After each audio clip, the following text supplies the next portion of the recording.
Hello Pisces, welcome to your reading. My name is Maria and this is a tarot-intuitive story for you if you have Pisces anywhere dominantly in your chart, if you're a cross-watcher, or if something else drew you here, and if the story resonates, then surely it was meant for you. This reading is, I've done it with 3 decks of cards. I started with the Zen tarot deck. And it started out like this, with these 2 cards, the Fool and the Possibilities. For sure talking about new beginnings for you.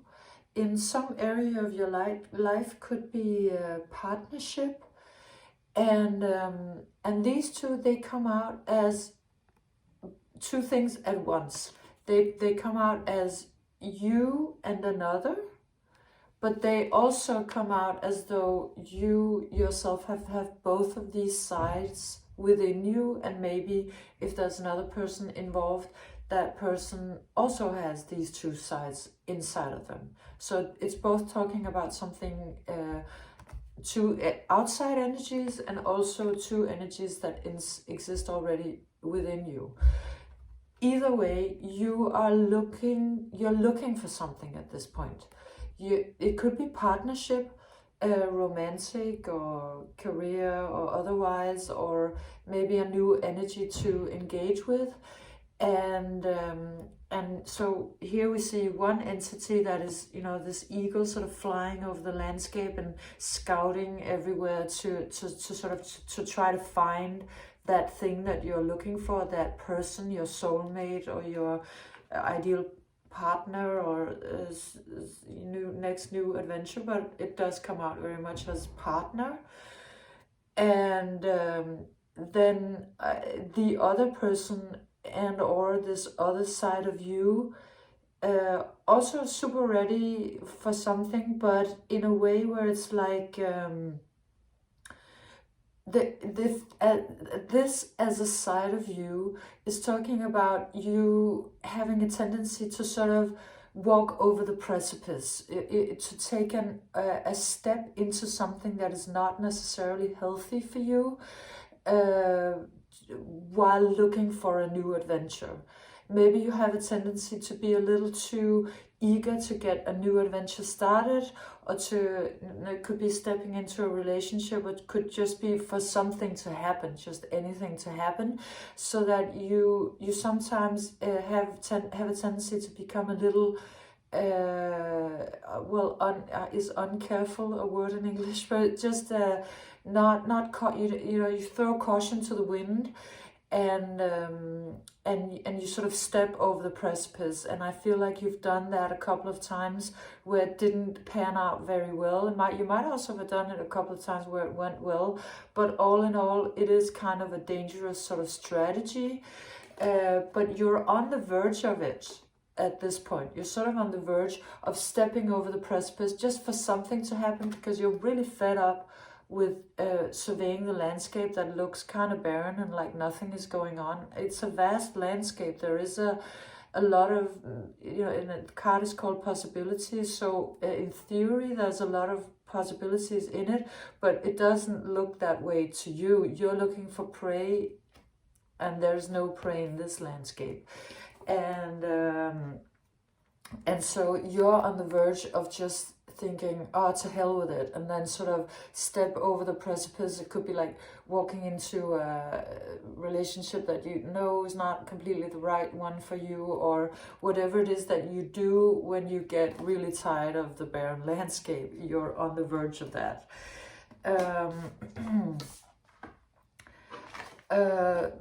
And then this card comes out, the Eye of the Needle, and what stands out to me today is the intentionality subtitle, talking about for you to be more creative with your intentions. It does look like you have been, and maybe you feel like, yeah, but I have been trying to be very intentional, and it's like it's still not really manifesting, because it's like going through the eye of the needle, or it's kind of like looking for a needle in a haystack. you're going over this landscape looking for a needle, and at this point you're a little tired of it. You feel like your intentions are not enough.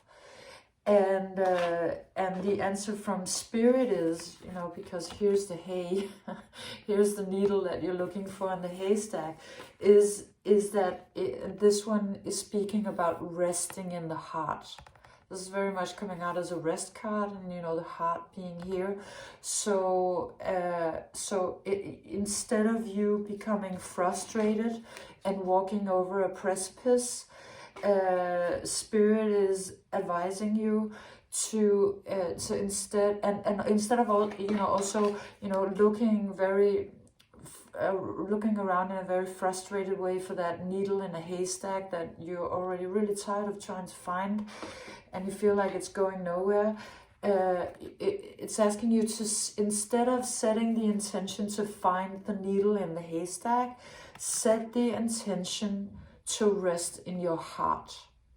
So change the intention a little bit, well, actually maybe a lot of bit, because instead of looking for something outside of yourself, it's asking you to stay within your own energy and nurture your heart via resting in it, learning to rest in your heart.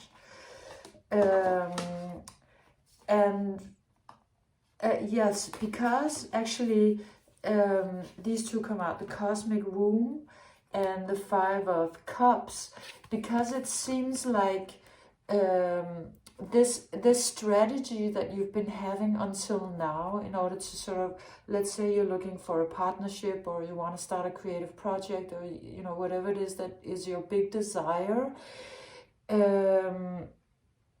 it's sort of like it continuously is sort of an unclear. It's continuously sort of foggy. You think you know what you want, but then every time if you were to say it very clearly, if you were to say it very specifically, it would come out as sort of a little fluffy, and it would sort of, it's like it drains out into this hole, because for some reason you're actually not completely clear of what it is you want. You feel like you are, but maybe it has to do with the fact that you haven't rested enough in your heart, and that your heart would be speaking clearer to you if you were not so hell-bent on having something happen now. You know, and wanting an adventure now, because that sort of becomes as a fogginess that drains your energy. So even though it comes initially with a lot of promise, you know, here comes the cosmic womb, speaking about sort of a very creational space or place. It you know, if you take a step over the precipice by just thinking, oh, okay, I'm just going to do something, I'm just going to engage with somebody because I need something to happen, you know, being not very clear and not very cautious, you'll end up here again, where I feel like you have been multiple times maybe already, and sort of this despondent feeling like all of your beautiful energy is just amounting to nothing. And you know, in this state of, I guess, a little bit of despair. And if this is not you, then that is the other, you know, the one that you either haven't met with yet, or that you are in a sort of void with, right? You know, your partner in maybe already in a spiritual sense, but maybe not in the real world yet, so to speak. It then talks about what it is that would be healthy for you to do at this point. And you come out with the flowering and the farther gate, bold step forward. And well, today to me, none of them are really talking about what the title of the cards are. They come out with. I was a little hesitant about this message because it's so niche, but I mean, maybe this is just for a single Pisces. The message being that that you're being invited to be a little more of a diva, and I have a personal hesitance with that. And as a reader, it's not about the reading. The reading just says be a little bit more of a diva. I just have a little bit of a hard time with it because I feel like in this day and age, it's such a crazy thing to be saying on the internet, you know, to anybody, you need to be more diva, because like, yeah, you know, everybody's a diva. But I mean, clearly you're not. Very, very clearly, you're not, Pisces. You are maybe, you know, too humble or too you might be from a culture where you learned that, you know, that's not, you know, don't be a diva, that's the worst thing you could possibly do. You know, don't think that, you know, in Denmark, for example, we have this cultural sort of narrative that's about you shouldn't think that you're anything special. I mean, thinking that you're something special is enough to get branded as a diva, and that's a terrible thing. So I just have a cultural sort of reaction to it. But I mean, it doesn't look at all like rude or difficult. It's not like that. It's just a little more extravagant, to be a little more extravagant, and maybe also perhaps a little more feminine than you are, or more masculine than you are, or you know, being a little more, being a little extra, inviting you to be a little extra. And this one comes out with kind of a similar message, talking about sexuality. It comes out with the Lovers card, so it's a very sort of sensual energy. And this is saying, spend some time with your sexuality, sensuality, sort of awaken that part of you. And I have no problem with that message as such, but then I just look at the world and I think, isn't everybody like overly invested in their sexuality? But you're clearly not. I mean, you're, you know, on the contrary, you should be spending a little more time with that part of yourself. I just feel like it's such a particular message, but it might not be. I mean, you know, maybe people are just not speaking up about these things. So I mean, this is just talking about you've been sort of focused elsewhere, and not on sort of not on these three cards. They really come out as pleasure. You haven't really been focusing on pleasure because you've been flying around in this barren landscape looking for a thing or a partner. And it's like, well, you know, as long as you're flying around in this barren landscape, it's like you yourself are also barren in a way. You yourself are also not in the lushness. So what it's inviting you to do, instead of sort of going around and looking for something or somebody in the outer world, nurture the lushness in you and in your life, and, you know, be a great lover to yourself, and you know, enjoy earthly pleasures and comfort, and you know, things that are close around you, maybe things you already have, and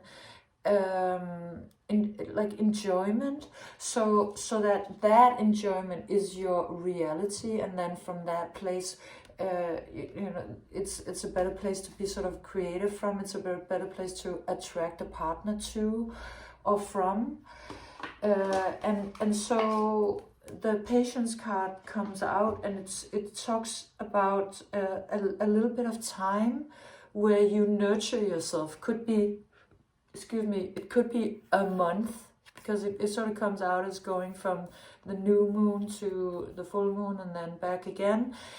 So maybe for you to have sort of a practice of more pleasure and comforts, and really nurturing the softer sides of yourself for a month, or at least, or a week, or a day, for a period of time.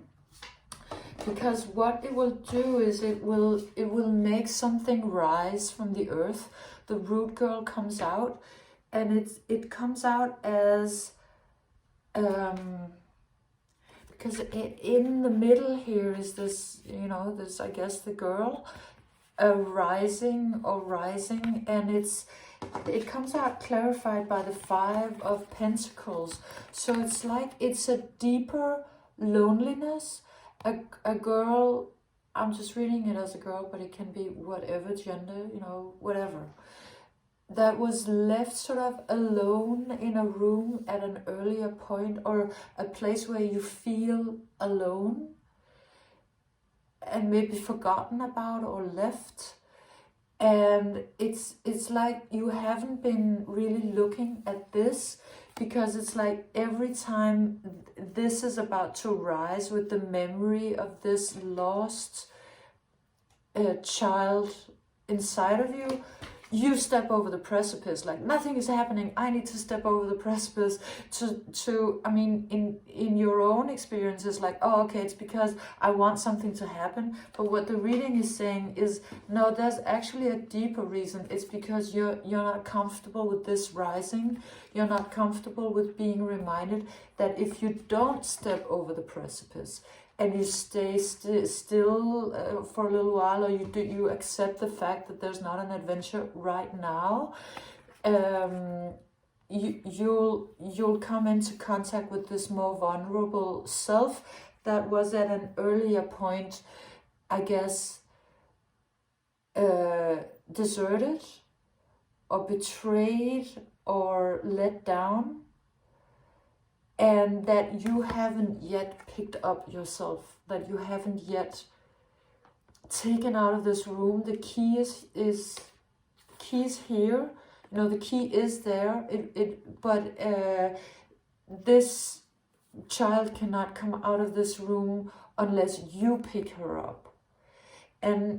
And actually, you know, the reason why this is playing out, why there's this barrenness and then this sudden need for adventure, is really about you maybe avoiding to go into this room to pick up this child that really wants to rise and be seen by you, not by somebody else, not by an ideal partner, not by anybody else, but by you.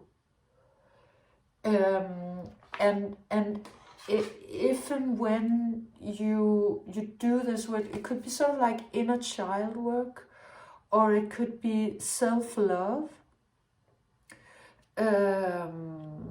or even it could be sort of a meditation practice. This also kind of came out as meditation, as sort of meditating, you know, doing the same meditation, maybe the meditation, if you know that one, the loving kindness meditation for like a month.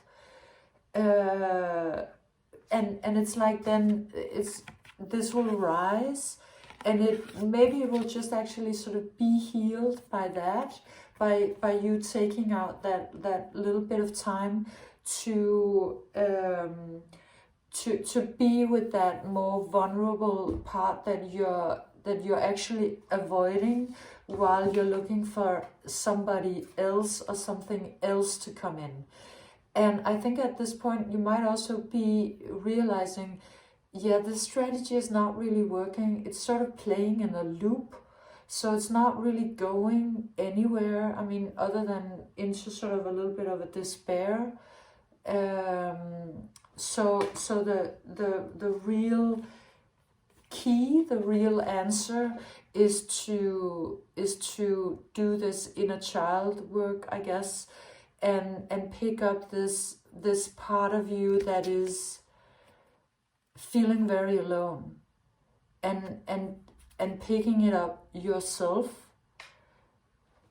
Yes, because what it's gonna do is it's gonna change your whole vibe and your whole trajectory from this, which is, I mean, it is sort of, there is a flying / falling in both of them.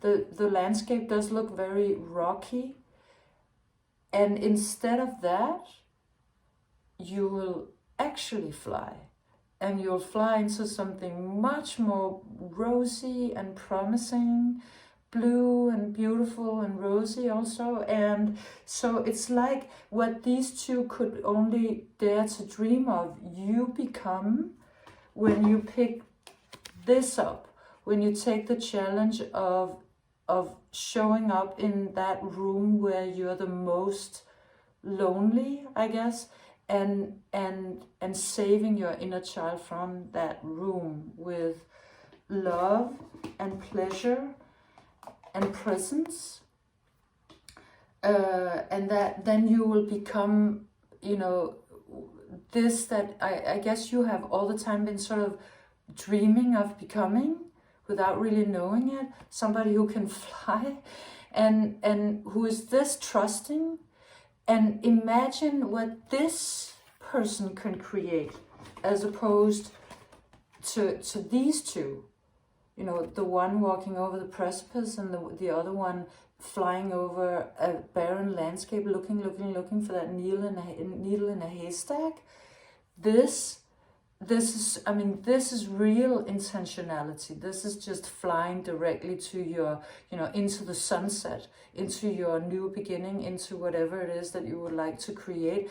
And it's like the moment you take care of yourself on this very deep level, you won't need to walk over the precipice to make something happen anymore, because you will be in such a state of trust and love that you will just fly on that love, and that you will fly to a new beginning, and there won't be any sort of frustration. I mean, this is completely without frustration. It's also without fear.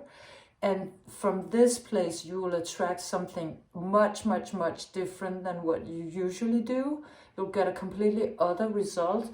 And I can see this from this card alone, but I know for sure because the wheel turns with that movement. You know, the fortune's wheel comes out, talking about you stepping out of an old paradigm and into luck and right timing. So literally just landing on the softest, most beautiful cloud you can imagine. And the wheel finally turning, and your luck changing. Because you then have been doing something else, and you are then gonna get completely different results from what you have been until now. Yeah, very beautiful, Pisces. And this one also kind of comes out as an eye, and what it's saying at this moment is that once you're this, you will be so seen. You will be seen by the right person or by the right people. It's just going to be clear as day. Yeah.